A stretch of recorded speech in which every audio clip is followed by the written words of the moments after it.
Bir gün adamın biri tek başına parkta oturuyor, başı ellerinin arasında kara kara düşünüyordu. İşleri bozulmuş, iflasın eşiğinde bir iş adamıydı kendisi. Ne yaparsa yapsın bir türlü durumu düzeltemiyordu. Bir taraftan kredi verenler onu sıkıştırırken, diğer taraftan da bir sürü insan ödeme bekliyordu. Çok bunalmıştı ve hiçbir çıkış yolu bulamıyordu. Zaten parka da can sıkıntısını biraz hafifletmek için gelmişti. O sırada önünde yaşlı bir adam durdu, "Çok üzgün görünüyorsun. Seni rahatsız eden bir şey olduğu belli. Benimle paylaşmak ister misin?" diye sordu yaşlı adam. İş adamının yakınmalarını dinledikten sonra da, "Sana yardım edebilirim." dedi. Çek defterini çıkardı. İş adamının adını sordu ve ona bir çek yazdı. Çeki ona verirken de şöyle dedi, "Bu para senin. Bir yıl sonra seninle burada buluştuğumuzda bana borcunu ödersin. Hadi al." dedi.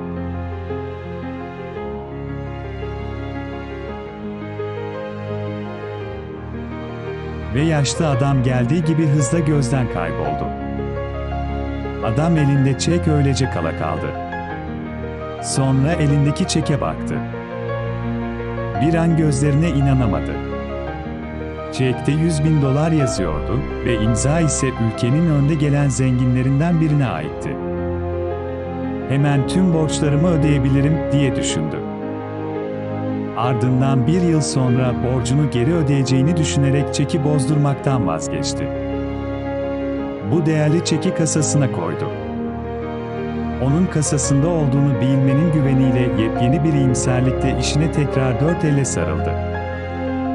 Küçük büyük demeden tüm işleri değerlendirmeye başladı. Ödeme planları yeniden yapılandırdı.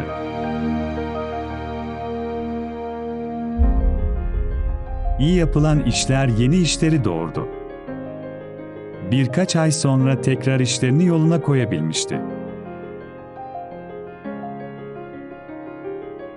İlerleyen zamanda ise borçlarından tümüyle kurtulmuştu, hatta para kazanmaya başlamıştı. Tüm bir yıl boyunca durmadan çalıştı.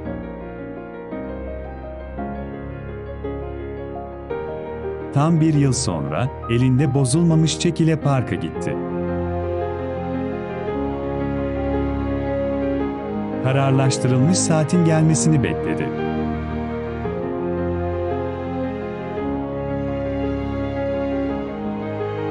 Tam zamanında yaşlı adam hızla ona doğru geldiğini gördü. Tam ona çekini geri verip başarı öyküsünü paylaşacakken bir hemşire koşarak geldi ve yaşlı adamı yakaladı.